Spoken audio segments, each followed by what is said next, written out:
Thank you all for coming. This means a great deal to the people who are here performing, the people who are in the audience with you, and to us for being able to do this event for John. So thank you all very much. Please take your seats, and we'll be starting in just a moment. For those of you watching at home, that was Jules Smith, General Manager of the Maryland Renaissance Festival.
just can't use them anymore. My long black curtains coming down. I feel I'm knocking on heaven's door. Knock, knock, knocking on heaven's door. Knock, knock, knocking on heaven's door. Knock, knock, knocking on heaven's door. Just like so many times before. Sing it with us. Knock, knock, knocking on heaven's door. Knock, knock, knocking on heaven's door. One more time. Knock, knock, knocking on heaven's door. Knock, knock, knocking on heaven's door.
Thank you.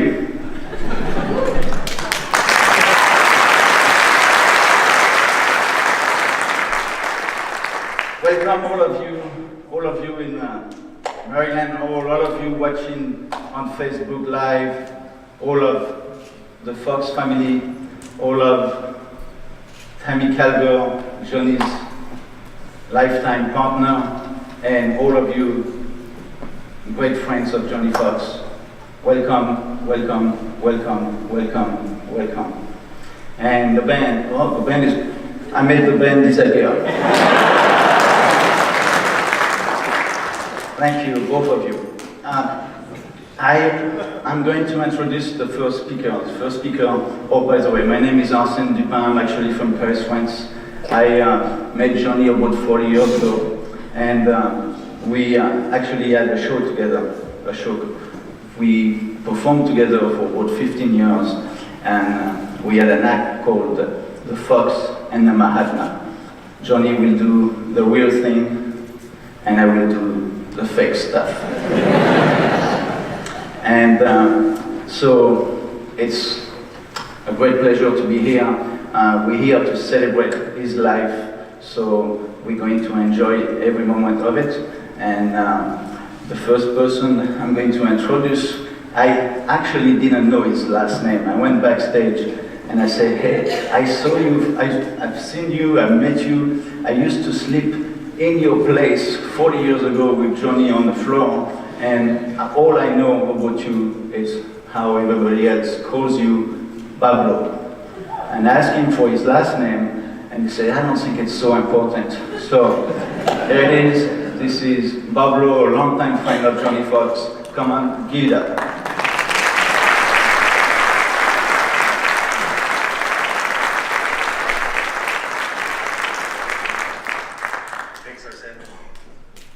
Johnny Fox. Thank you to the Maryland Renaissance Festival, Jules, Adam, the Smith brothers. Thank you for giving Johnny a home and a place to perform. Johnny Fox was his stage name. His real name was... I was Johnny's best man 5 times. I'm kidding. We went to a party in Boulder, Colorado where he met a girl. Magical Mystic Michael almost got her first. She became Johnny's first wife, Carol. I think she was shocked to end up in a bus at TRF. At some point there was Linda Blue and a fling with a belly dancer. Then tenacious, indomitable, wonderful Susie Fox. The great Susie Fox. We all went to California and Johnny and Susie married, and along came badass Kelly. Kelly was friends with my kids. Kelly is fantastic. He is a great mom and a legend of a father. We went to Vegas and Johnny married a cute Australian girl named Ronnie. And Johnny had me hand him cigar bands for wedding rings.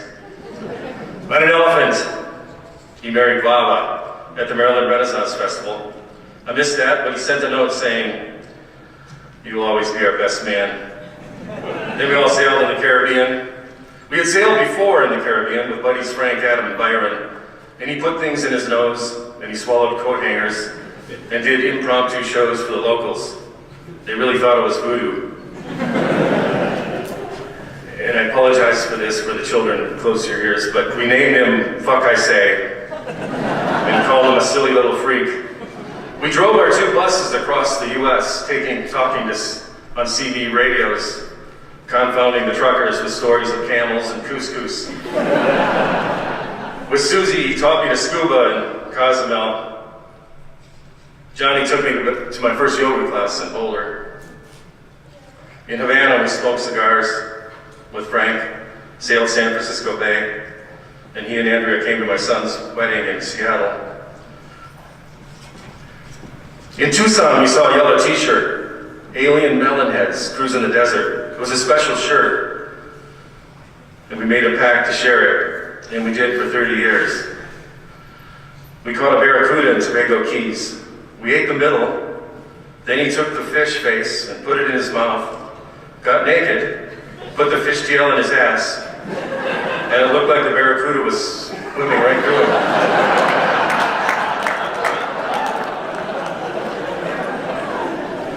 I had a cabin in Grand Lake, Colorado, and Johnny had some land in Grand Lake, Massachusetts. Johnny covered my walls with dead animals and skins. He was in Iowa once, and an old dead billy goat head spoke to him and said, "Psst, I want to be on Pablo's wall."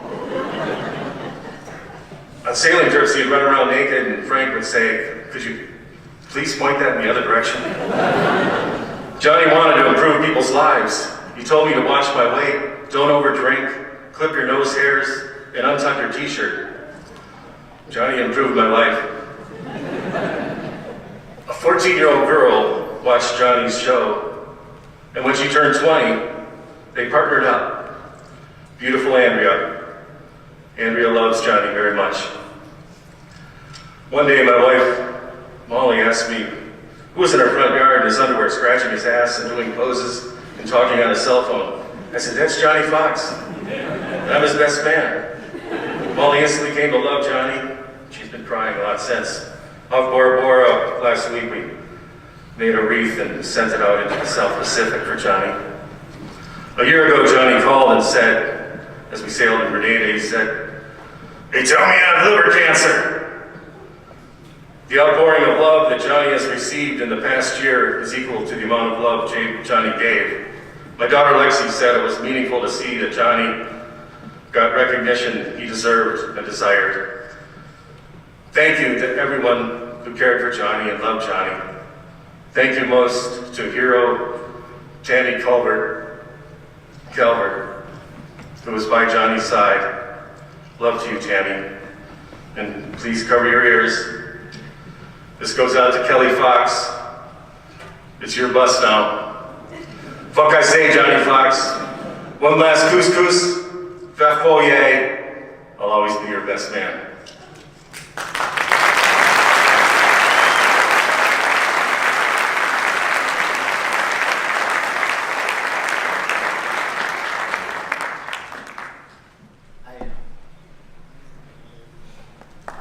You're not so quick, are you?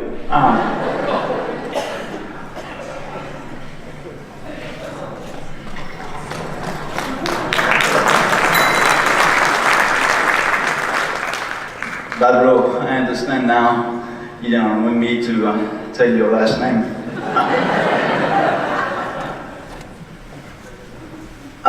We have a little treat. When Johnny decided to go and get treated in a hospital in Arizona, they had a few friends, and those friends took him across on a bus. The bus was called the Bus of Love, and all the way through it was 5 or 6 people. It was Tammy Calvo was part of it, Scott Hudson, sorry Scott if I butcher your name, it's a French thing, and was Glenn Singer, Kim Kudla, and Tomasz Kubanek. They all went together and they drove that bus across the country because Johnny could not fly. And Scott's wife put a video, no, it's video, it's audio, it's visual, what do you call that in English? A slideshow. Sorry, I've got a very good memory, but it's very short. So we're going to have the chance to see a slideshow of Johnny.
Wow. Oh, hang on.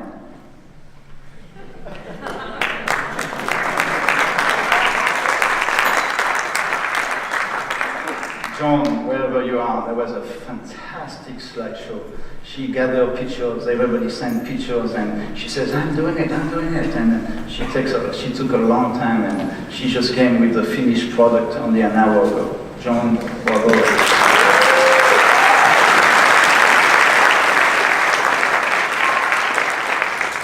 You know, before I forget, I wanted to do it at the end, but I want to do it now because most of the picture you saw was made, the Smith family made Johnny's career, and because of them, he was able to fulfill his destiny to help people and to make people laugh. So I want to make sure I thank the Smith family.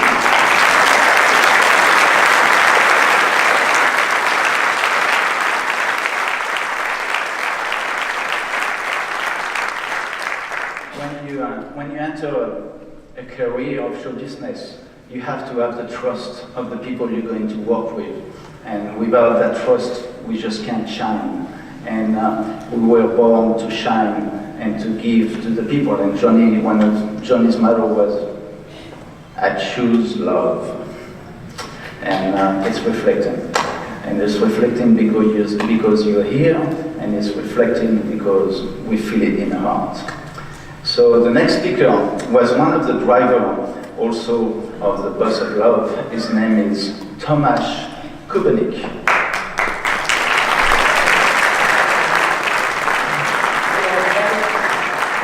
Thank you. Hi everyone, how are you doing? I was just crying back there. All right, so I first of all, thank you everybody for loving Johnny Fox and for coming out here. And I have a message for you from Johnny Fox. I love you. I love all of you. I just know he loved everybody he interacted with. Yeah. And I kind of got pulled into this thing, and I thank Johnny for being the center of this whirling storm that put me in contact with the people that I had to interact with and become good friends with. And I started to meet all these people, and I thought, man, he's got a lot of weird friends. I thought I had weird friends. And I realized I love all of them. They are really cool, beautiful people, very diverse from different backgrounds, and not just show business, from many parts of life.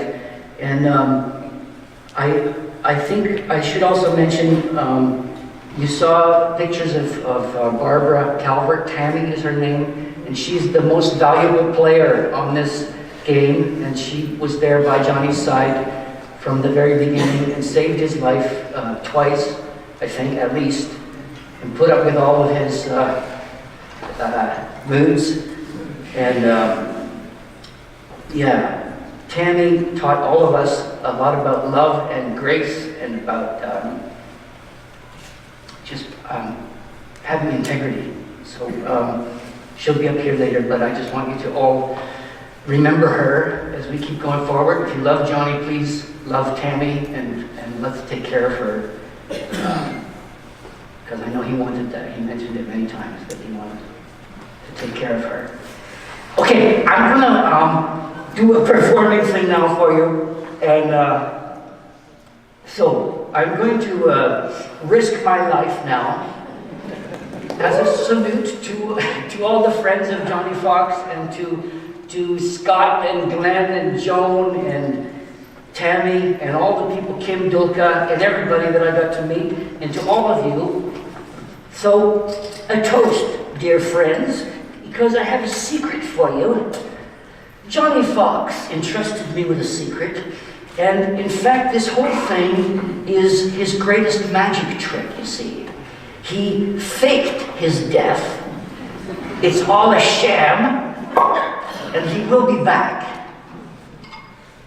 You just won't see him. So here's what I'm going to do. I'm going to drink a glass of wine Without using my hands, I'm going to balance it on my forehead, which you will notice is quite large. Because of my intellectual capacities, ladies and gentlemen, I'll balance the glass of water on my forehead. It's so large that technically, in fact, it is not a forehead, it is, in fact, a five-head. I will balance it there, and I'll do a slow backward somersault here on the stage. There are electrical cables and swords and carnival paraphernalia. And our chum in a box here, pulling his little scam on us. Then I'm going to do a slow backward somersault, flip my legs over my head, remove the glass from my five head with my kneecaps, put the glass down on the floor, and whilst precariously balanced in this position for 3 seconds, I shall be breathing with only my left lung. Then, dear friends, I'm going to spring open into a triple Lutz with a double Salchow, gracefully saluting all the friends and our missing comrade. Then I shall pick up the glass with my teeth, stand up and drink the wine. And ladies and gentlemen, I'm going to do all of this whilst playing the soprano ukulele and whistling the tune, It's a Sin to Tell a Lie. Now, a brief footnote about the ukulele. The Oxford Dictionary of Music refers to the ukulele as an instrument for those whose desire to perform is greater than their musical ability. Here we go. Cheers, everybody. Cheer up for the love of God. Let's live a little. Now it's your turn to be Johnny Fox. Here we go. Is nobody going to try and stop me from risking my life? All right, here we go.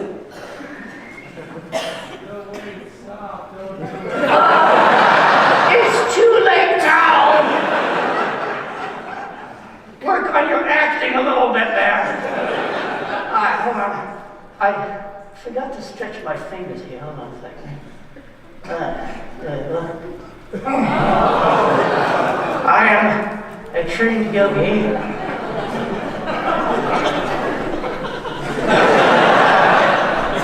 Here we go.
So everybody, big love to all of you, and let's just keep it going. All right?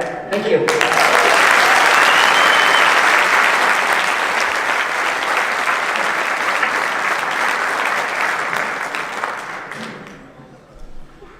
What can I say?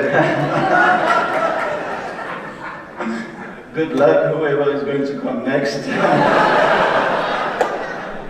Hey, before we go on to the next act, this you just can't make it up. There's this guy who comes backstage, tall guy, I've never met him before. He told me his name, and I'm going to ask him to stand up. I could not memorize the name. Nicodemus. Are you here? Okay, cool. So listen to this story. He comes backstage, I never met him before. You can start to come on the side. And he said, I have some real water from India, straight from the Ganges. And so this is actually real water from India.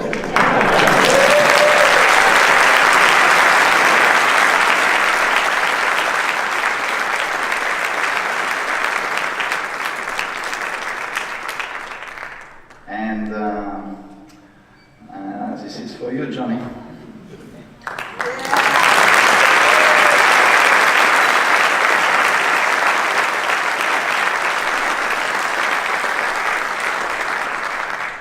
The next person who is going to be a speaker, his name is Barry Friedman. You may not know his name as an individual person, but he was part of a very famous juggling duo called the Raspini Brothers. Welcome, Barry.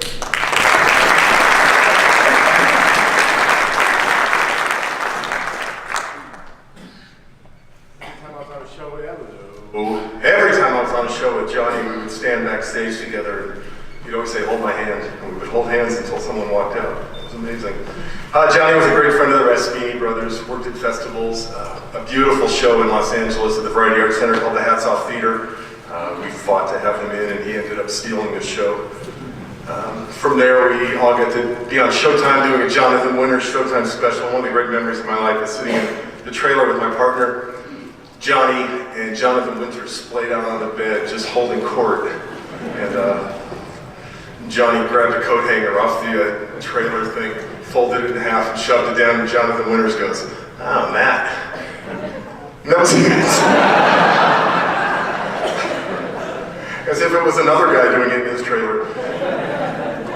The story I wanted to share, though, I was performing in Six Flags in Houston with Johnny. We did an 8-week show, and we flew down there every weekend. And we did shows on this big theater stage there. And doing shows for 8 weekends, the shows get very redundant. I don't know if anyone here has felt that. So Johnny and I created these little challenges with each other. We would see who could elicit the most heckles. We'd see who could drink the most water. We actually tried that one time during a show. Who could use a certain word the most amount of times. And Johnny taught me so much about being present on stage.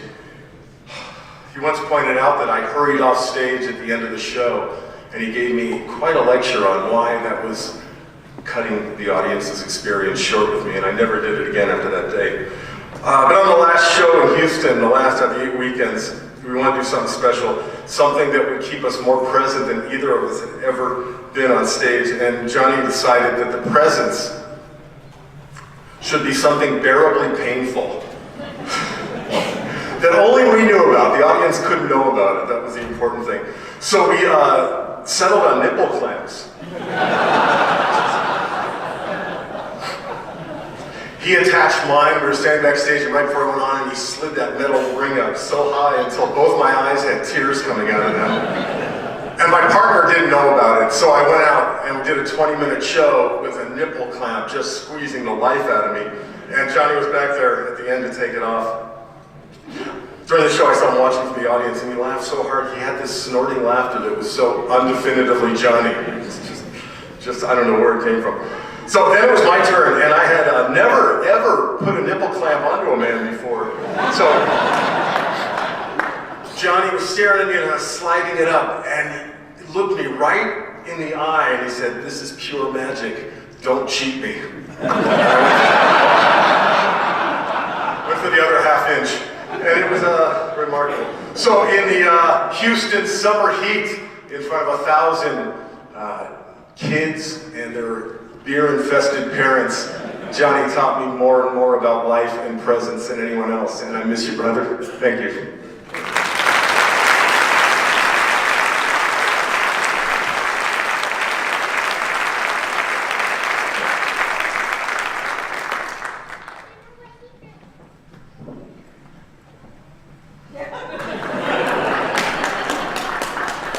Kids, don't do that. I do something, this is much more your style.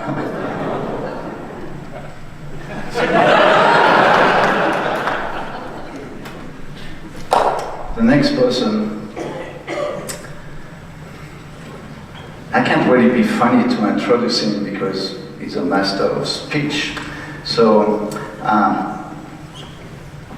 the best way I can approach it was years and years ago, Johnny, myself, and Puke and Snot used to go on tour.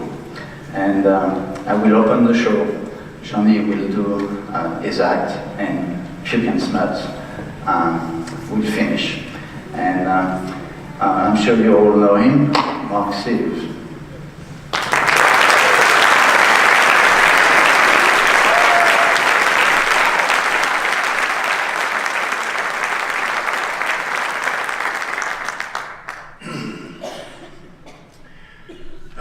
I found a quote from a great American writer and thinker that I know Johnny would love to hear at this event, and here it is. "We are here to fart around and don't let anybody tell you different." That's a Kurt Vonnegut quote that defines my 35-year friendship with Johnny Fox. And I know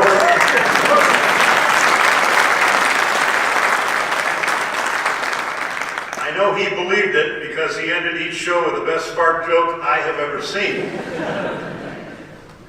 I am Mark Steve, and I'm honored to be here, and I thank Jules for inviting me. This is a very special moment for me. Thank you. I want to just share a few stories about Johnny over the years that I think he'd like to hear if he were here. There's a thing that addiction therapists call euphoric recall. It's not important how I learned that term, you're just going to have to trust me. But euphoric recall is a psychological term where it becomes difficult to remember any unpleasant things about someone right after they pass. We tend to remember only the good stuff. And I was thinking about that as you people were filing in, and I thought, with Johnny, it's going to be all euphoric all the time for a long, long time. And I'll give you an example of why I think so. A few years ago, Snot and I decided to end our run at the Colorado Festival, and they decided to throw a roast for me and Snot late in the summer. They decided that was the best way to show their appreciation for the 30-plus years that Puke and Snot had done their renaissance. And it was just to get a lot of people together and give them a chance to tell us what they thought of us. So that evening, after everyone had their fun roasting me and John, Snot, then it was our turn. And we took the mic and we went around the room and we nailed everybody. Without mercy. I had just finished with Arsène, I think. I had said something like, "And there's Arsène. Like we need another reason to hate the French." Arsène works silently and the audience responds the same way. I got a good laugh with that one that night too. And I'm really overjoyed to get the opportunity to do it again.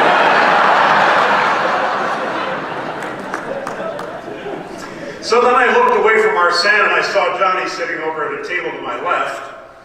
And this is what I said to Johnny. "Now there's Johnny Fox. I've been watching your show for 25 years. It's all about torture, eye gouging, nails pounded in your head, a spike through your tongue. If you're so into showing us torture, you should do a show about people watching your show. Just answer one question, Johnny. For an act that has so many sharp objects, how can it be so amazingly dull? Exactly. I spent a lot of time preparing that roast. I thought those jokes were pretty good. Johnny was laughing, but nobody else was. And it occurred to me, and I got a quick little chill, that I was roasting the one person in the room that everybody really liked. There was nothing about Johnny that was even remotely annoying. It was like roasting the Pope. So I quickly moved on to other targets.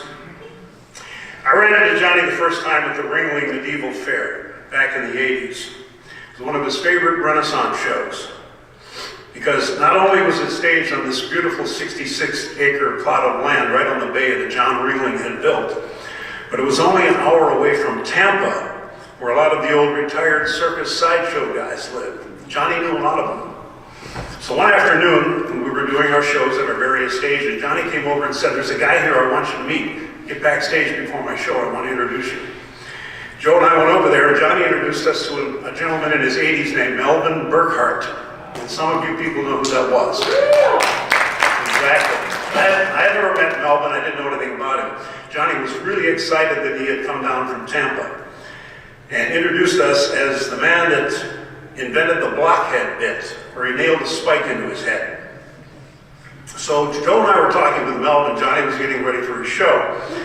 And Melvin reached into his pocket, pulled out a jackknife, and started doing some close-up magic for me and Joe. We just could not believe what he was doing. He was changing the colors of the jackknife, just flipping it around in his hand.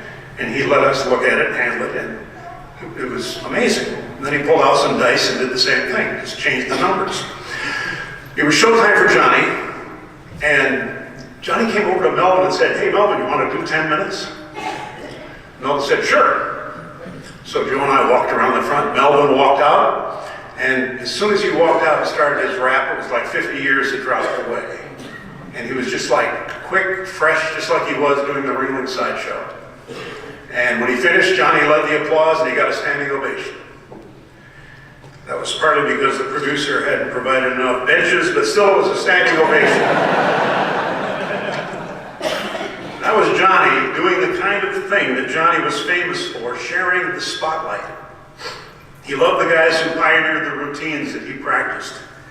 And he sought them out and he honored them. And they loved him for it. And he seemed to know everybody, and everybody knew him. And I've got a quick story about that. It's water.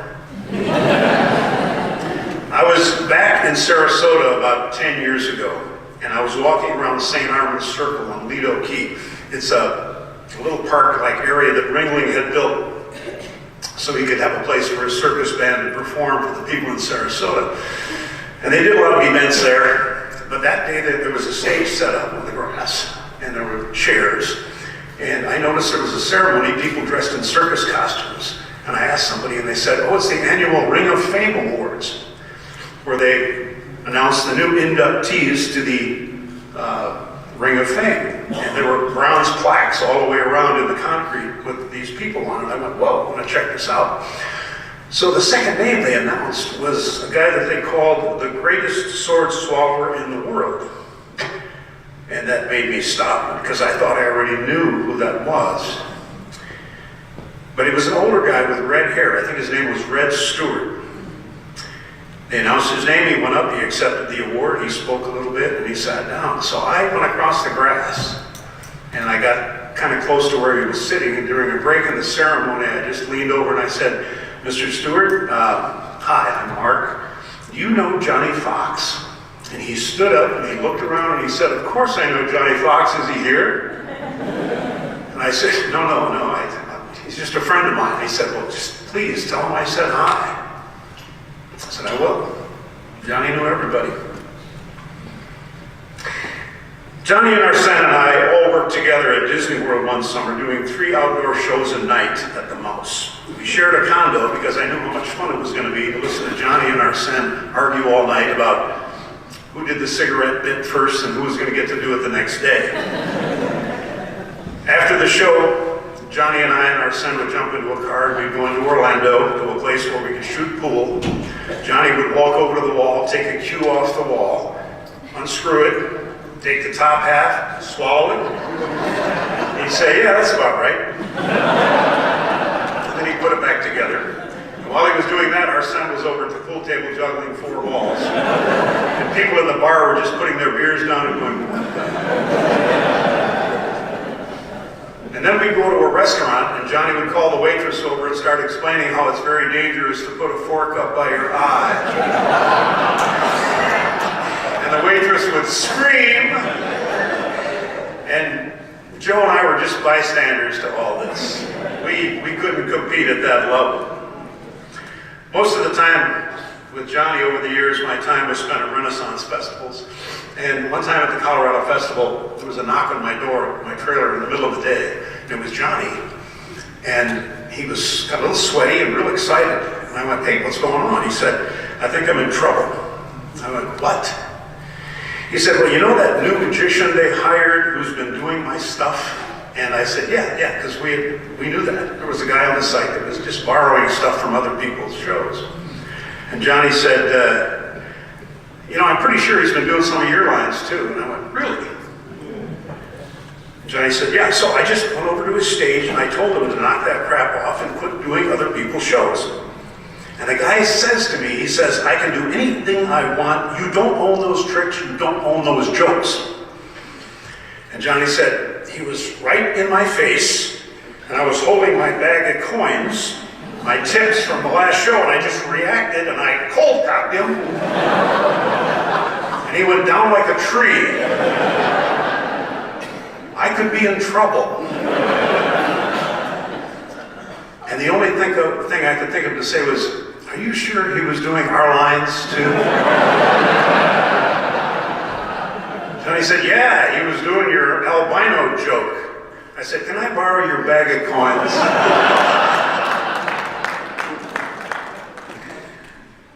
But Johnny survived that one. The bleeding magician became a footnote in Renaissance Festival history. That's about as anonymous as you can get. I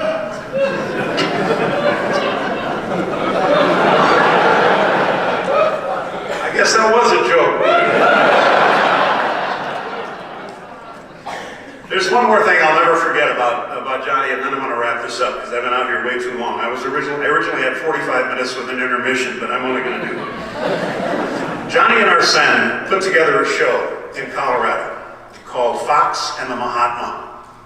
I don't know if anybody here ever saw it, but those of you who did, you have a special memory. They combined these talents once a day in a show where Johnny played the straight man and Arsene would come out from backstage in a gigantic turban, smoking a cigarette and holding a bag of booze.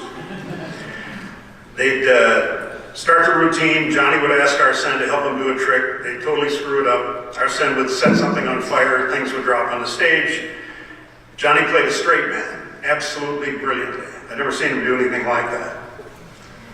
I'd been around festival shows for 40 years, and I had seen all the big shows. The Raspini Brothers, the Flying Karamazovs, Penn and Teller, you know them, Flaming Idiots, Abner.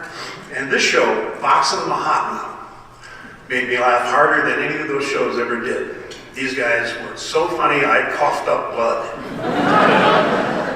And they did it once a day. A lot of people didn't even know that show was going on. But it was spectacular. That show could have headlined any place in the country. And they were just out on stage having fun, basically.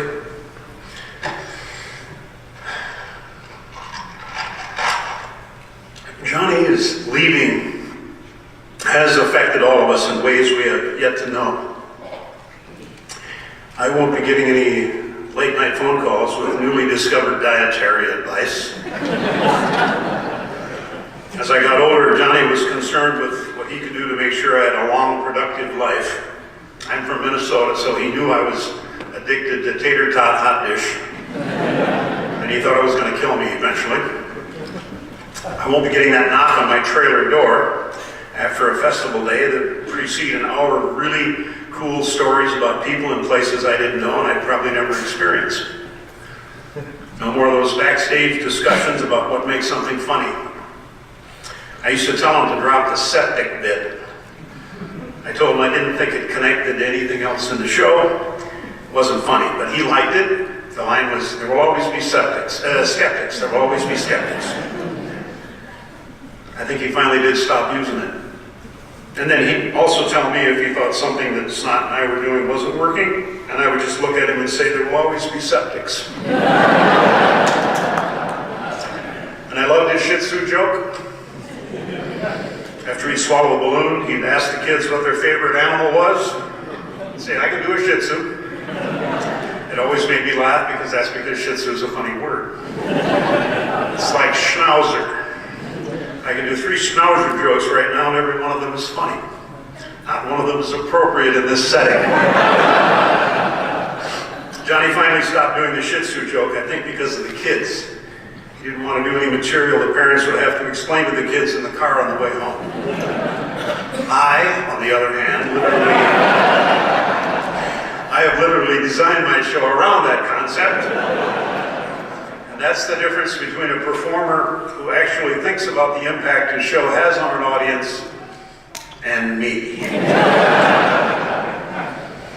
I have 2 sons, and when they were much younger, they learned some very cool sleight of hand tricks from Johnny. He always took time for kids. The kids always came back every year till they had kids of their own. And even their kids had kids. He left a hell of a legacy. Fantastic, Mr. Fox. Real magic exists. Stay fiercely optimistic. Thanks.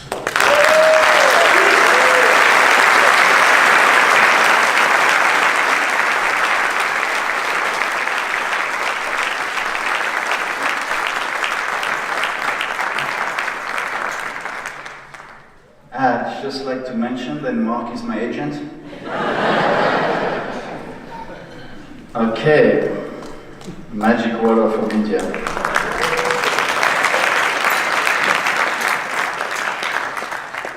You're in for a treat. The next event is quite extraordinary. Johnny obviously was an extraordinary magician, an extraordinary actor, an extraordinary sword swallower. I rarely seen his quality of sword swallowing anywhere else in the world. He was the king of swords. And tonight, in his, I don't want to say memory, but in its honor, we have performers who took the time to fly from anywhere in America out of their schedule to come and to do a big swallow. So I want to make sure that I acknowledge those people because they are from many different places in America. There is a group called Thrill Kill Jill, Tyler Few, Dash Rippington, Wisconsin, Maryland, West Virginia, Harley Newman from Pennsylvania, Diane Fall from Virginia, Red Stewart from Florida, Cyrus Pin from California, Kev Bendelstiff from New York, Jim McKenzie from Texas, Great Fredini from New York, Howard Curry from Maryland, Opal Quincy from Virginia, Lynx Kim from California, and Master David from also Pennsylvania. What you're going to witness, it's extremely rare.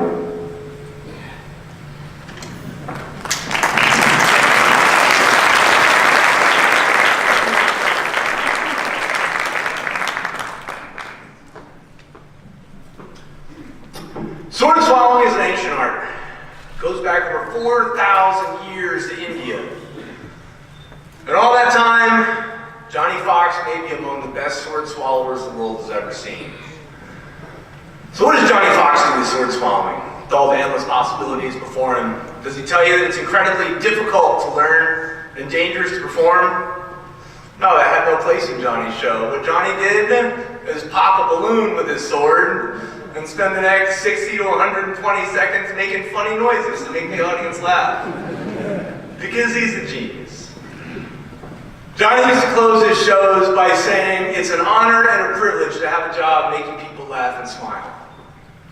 What a great perspective to have on the job of swallowing a sword for a living, right? Johnny left a lasting impression everywhere he went, and he made people laugh and smile. From the Pearl Street Mall out in Boulder, Colorado, to performing at the Fountain in Washington Square Park, to giving a private, personally guided tour of his own museum, the Freakatorium, which remains a place of legend on the Lower East Side. Johnny loved giving those tours. You can see his face light up as he tell you the intricate history of each and every object, where he got it, what it meant to him, who had it before him, and whether he believed it was true or not, the voodoo powers it may or may not have held. Right? That was the real magic of Johnny Fox, is getting to see that light in his eyes, because it was contagious. Right? You couldn't be around Johnny Fox for very long without feeling that lust for life, that fire ignite within you. Johnny inspired generations of performers. Johnny's favorite place to perform was at the Maryland Renaissance Festival, where he did 37 incredible seasons. Woo. Yeah.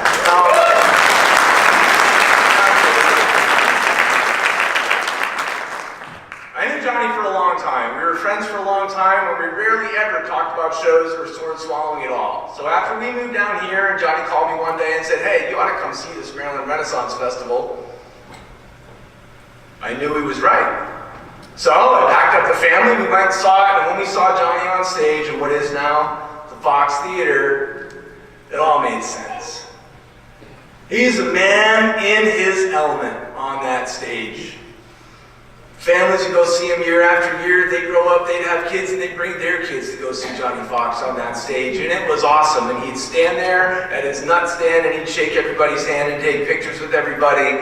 He inspired generations of people. And he really inspired generations of sword swallowers too.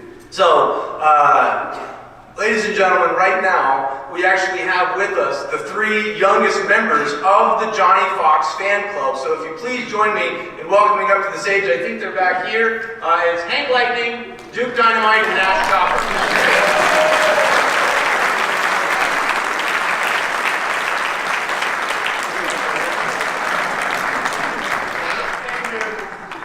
Out over here, make it all here. Here, that one's for you. That one's for you. Okay, line up. You're ready? Ladies and gentlemen, the Johnny Fox Fan Club tribute to the King of Swords. Go ahead, boys. 3, 2, 1, go!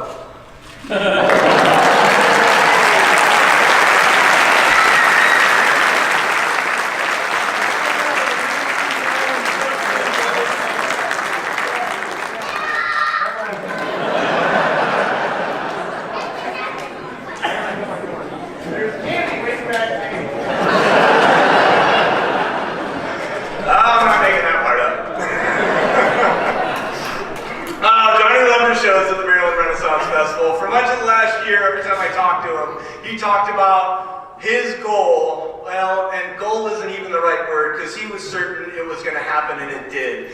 He wanted to perform one more season at the Maryland Renaissance Festival, and he made it happen.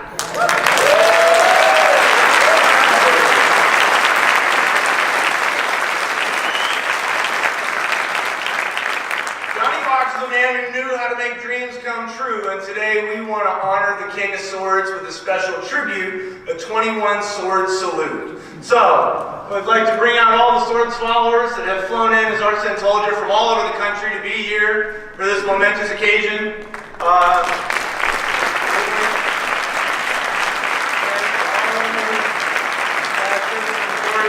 Professor Lunatic, the great Denise from New York, swallower, the clan, the Slideshow, Red Stewart, the world's oldest living sword swallower. There at the end of the line, I want to thank my wife Jill, Thrill Kill Jill, for organizing this whole band of sword swallowers, getting us together, and for making the Johnny Fox t-shirts too. Now, there's a naval tradition that started long ago of a ship firing all its cannons to show that its guns were empty when it approached a port in peace. This tradition evolved into the 21-gun salute that is commonly seen to honor dignitaries, heads of state, and royal families. The tradition actually dates back a lot further than that, to the Middle Ages, and a custom they had of rendering yourself unarmed and therefore showing that you were giving your power to the person being honored. This was done in the Middle Ages by dropping a sword with the point of the blade facing down.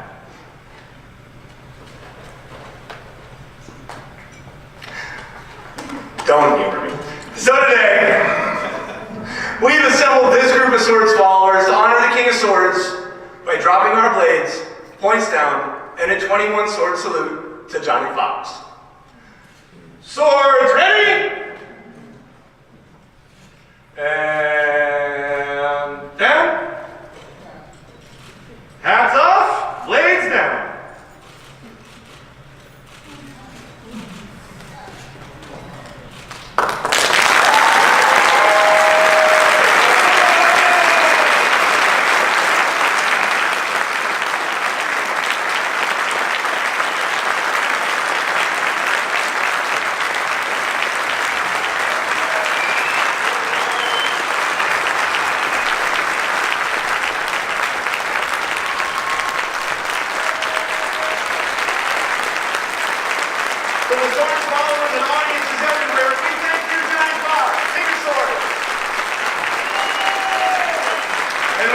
Every one of you here today. Thank you.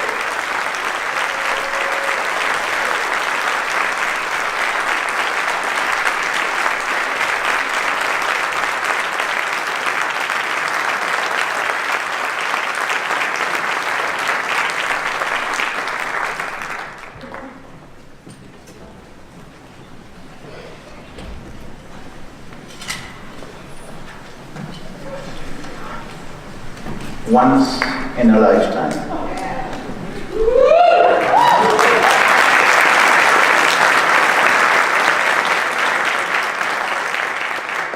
Celebration is not over. We have another great performer. He was part of the Bus of Love. He traveled the country with Johnny across the country to go to Arizona. His name is Glenn Singer.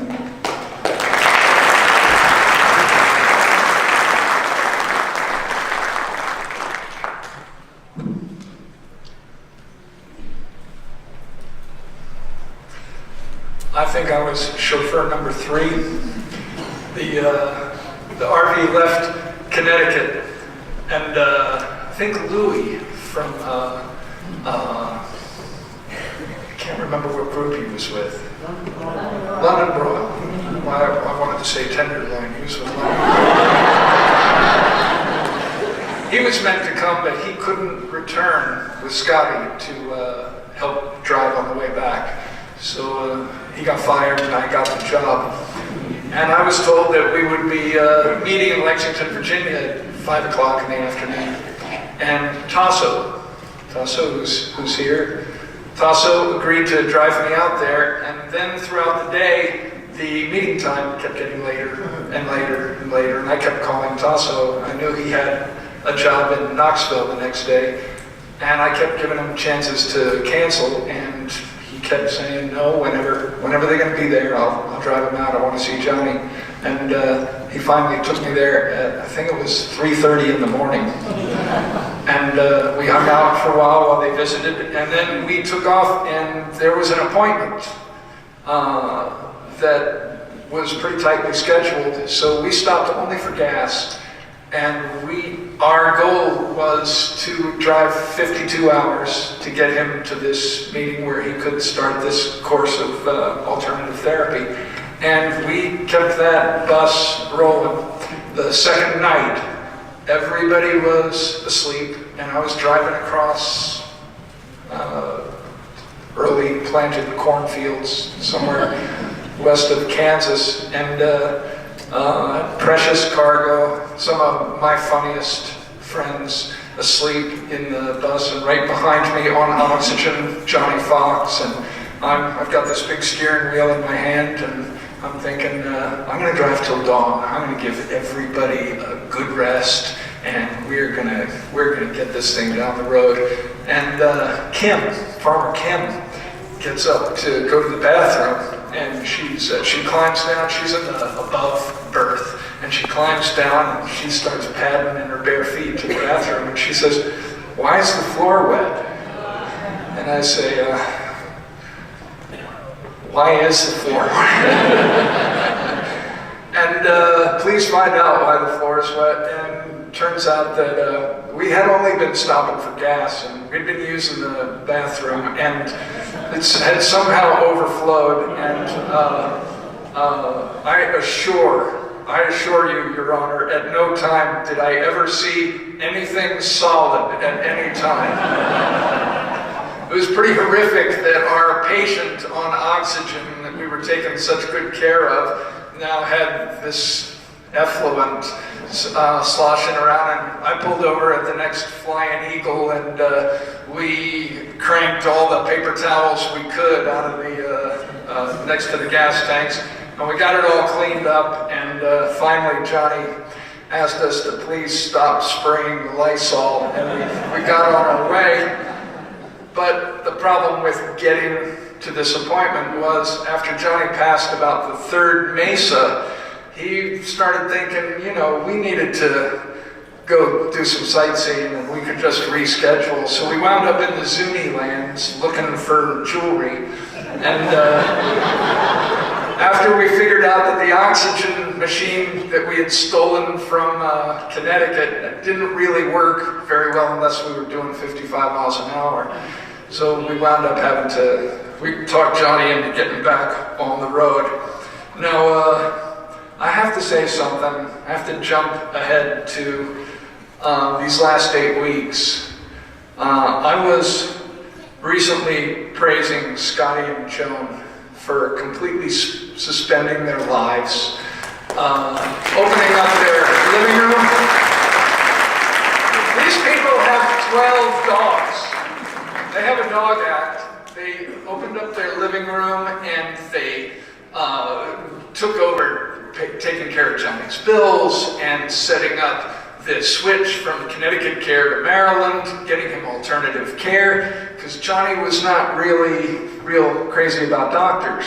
So they had to find some pretty phenomenal people to help with treatment, and they did all that. And I just told Scotty and Joan, this is just a phenomenal act of friendship, just unbelievable. And Scotty said, well, he said he was just staying the weekend.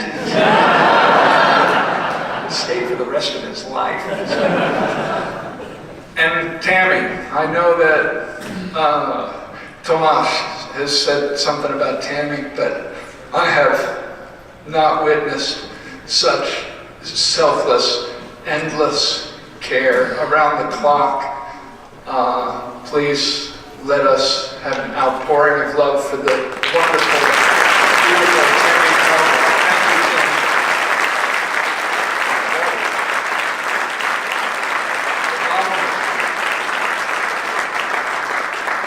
I'd like to thank Michael Rossman for organizing the benefit show. I know he worked long and hard on that. Kim Dolko Warner, I can't keep track of her names, organized the original Friends of Johnny Fox, which raised a great deal of money that went towards the Oasis of Healing, and all the amazing results that wound up bringing Johnny back to the Maryland Ren Fair. And I think everybody here saw how important it was to Johnny to connect with you, and all the time he made for meet and greets after the show. And that was obviously, I don't think it was necessarily what he had planned, but it was a priority. And there were other things he wanted to achieve, but he made sure that he got that done, and he did get it done.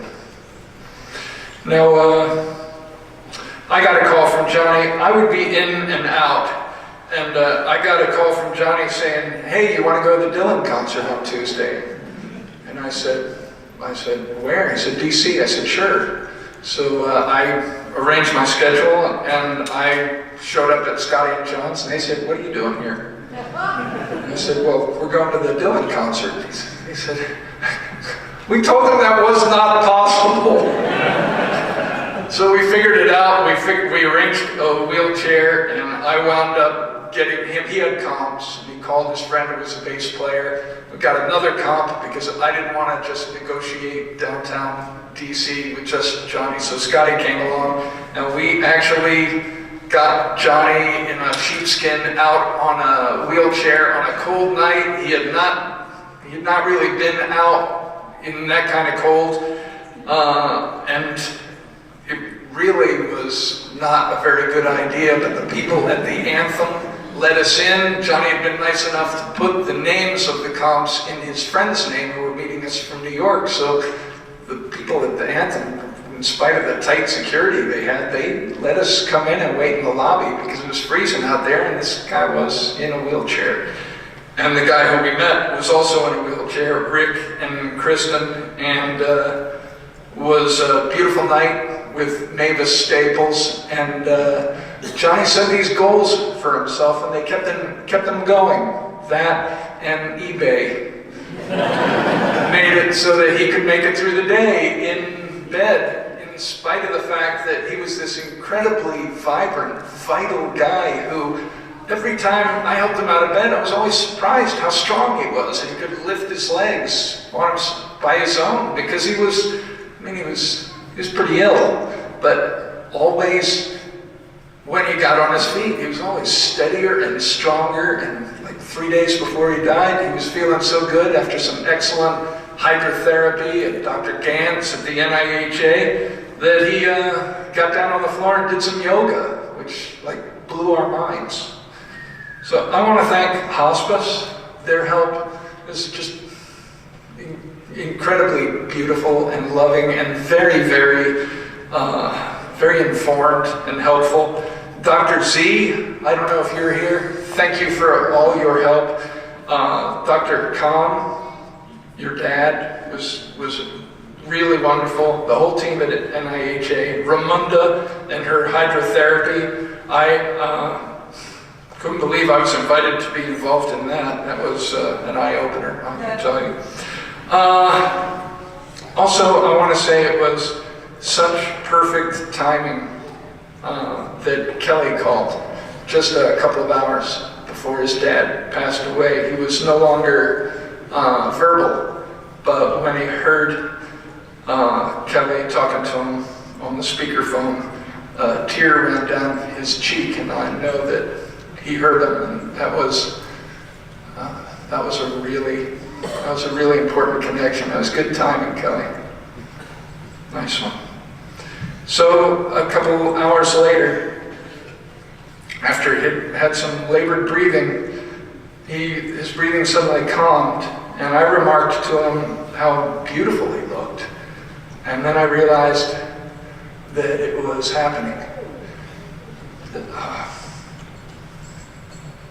He took a deep breath, and he smiled, and he disappeared into thin air.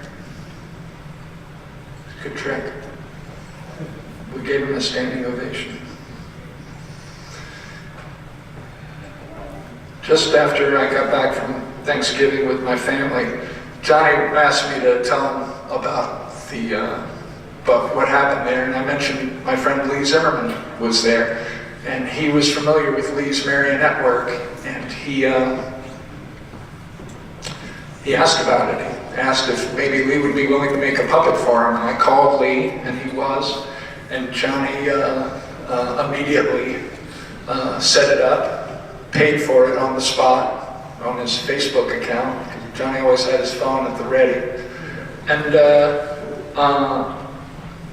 you may have seen it on Facebook, but in case you haven't, and even if you have, Lee, I want to thank you for your beautiful work. Johnny watched it dozens and dozens of times. It meant a great deal to him. And Lee has just shown up with this beautiful framed presentation of it. Let me show it to you.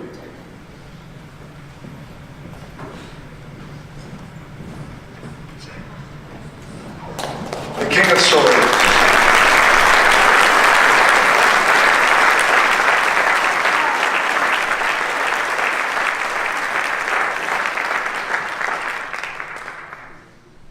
And this, if you're ready, Mr. Soundman, is Lee Zimmerman's video tribute of Johnny Fox. Thank you, Lee.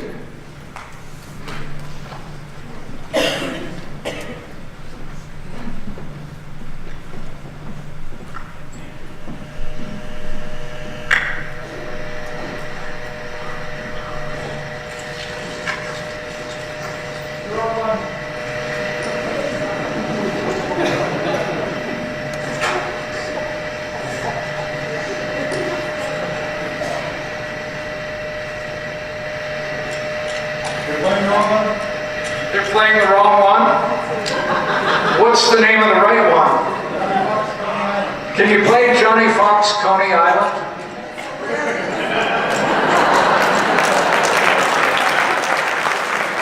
Hey, I've heard that the easiest way to make contact from the other side is an electrical disturbance. Take your time, guys. This might be a good time for me to say something that I left out. Okay. Hey. Yeah. You guys can try YouTube. Lee, you know what it's called on YouTube? It's called Johnny Fox and Lee Zimmerman on YouTube. I think that's how we found it. There it is.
Johnny Fox.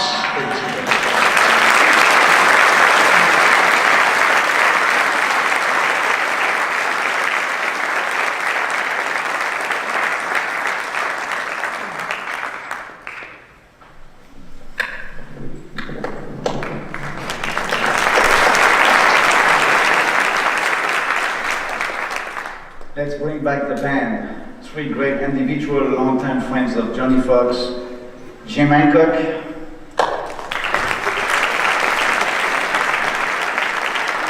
Music, and Nicolo.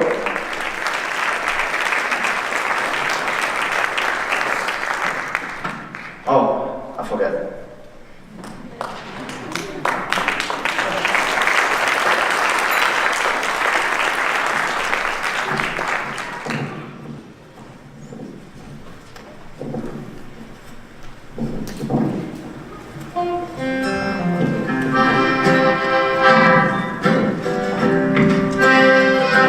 May God bless and keep you always. May your wishes all come true. May you always do for others, let others do for you. May you build a ladder to the stars and climb on every rung. And may you stay forever young. And you all come back on stage, guys, after. Forever young. Forever young. May you stay forever young. May you grow up to be righteous. May you grow up to be true. May you always know the truth. See the light surrounding you. May you always be courageous. Stand upright and be strong. And may you stay forever young. Sing it. Forever young. Forever young. May you stay forever young.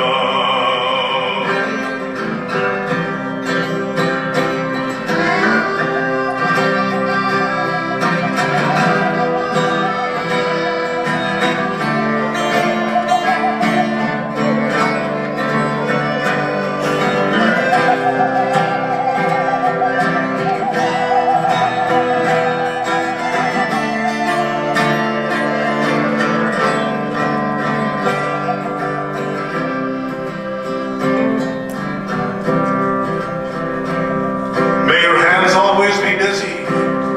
May your feet always be swift. May you have a firm foundation when the winds of changes shift. May your heart always be joyful. May your song always be sung. May you stay forever young. Forever young. Forever young. May you stay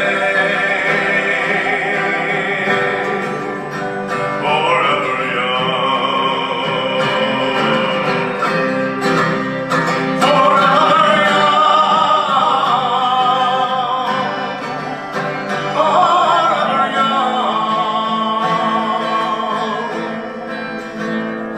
May you stay forever young.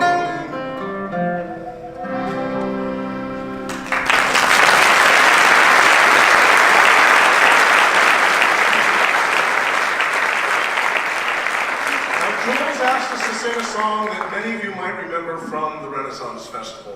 So please, sing along. I think Kathy might be coming out to play. No? She might. Well, anyway, please sing along if you know it.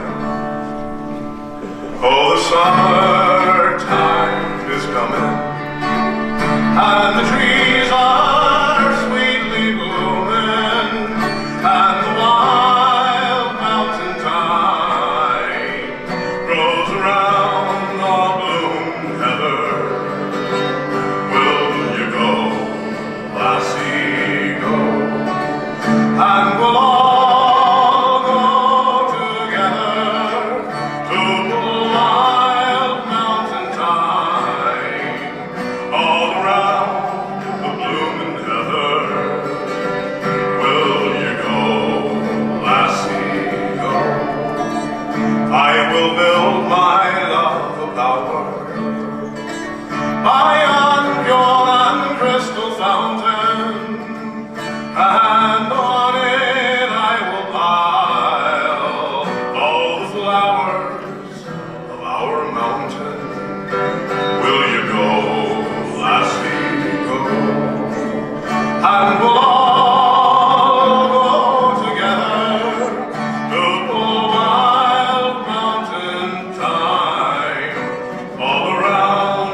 my true love were to leave me, I would surely find another, where the wild mountain thyme grows around the blooming heather. Will you go, lassie, go? And we'll all go together to the wild mountain thyme, all around the blooming heather. Will you go, lassie, go? Oh, the summertime, it's leaving, and the trees are fiery burning, and the wild mountain thyme casts its seeds by the purple heather. Will you go, lassie, go?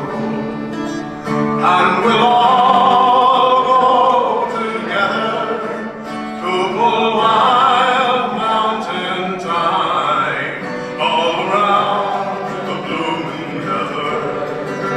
Will you go, lassie, go? Sing it one more time.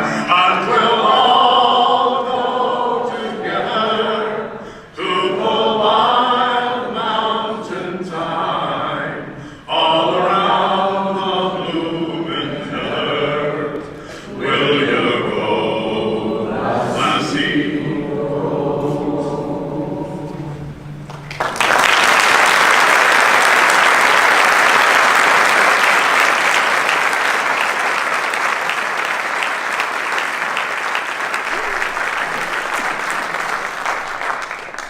The celebration is not over. In 1926, Houdini passed, and a tradition started when Houdini passed to break a wand. When a magician passes away, we break his wand. The wand is the symbology of the magician, but without the magician, the wand is just a stick. So tonight we're going to have Tammy Calvert, Johnny's partner, who was with him to his last breath, presenting the wand to me. I will break the wand and I will give it to his son Kelly. So if you please come on the stage.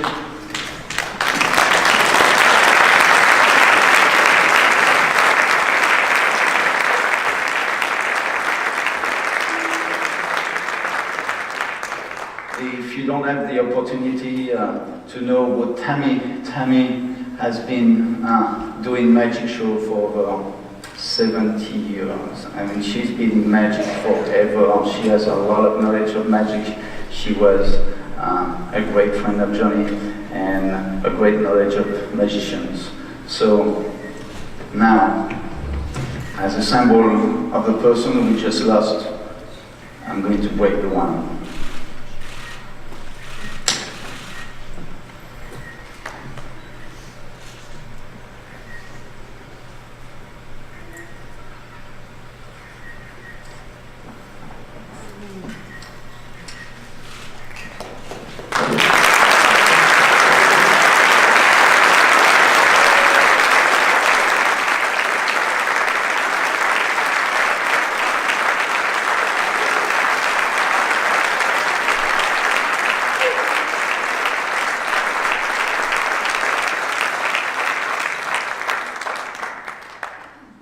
But it's not over. Maestro, music, and give a hand to everybody who participated in the celebration. Give yourself a hand. Thank you for watching on Facebook. Thank you, everybody.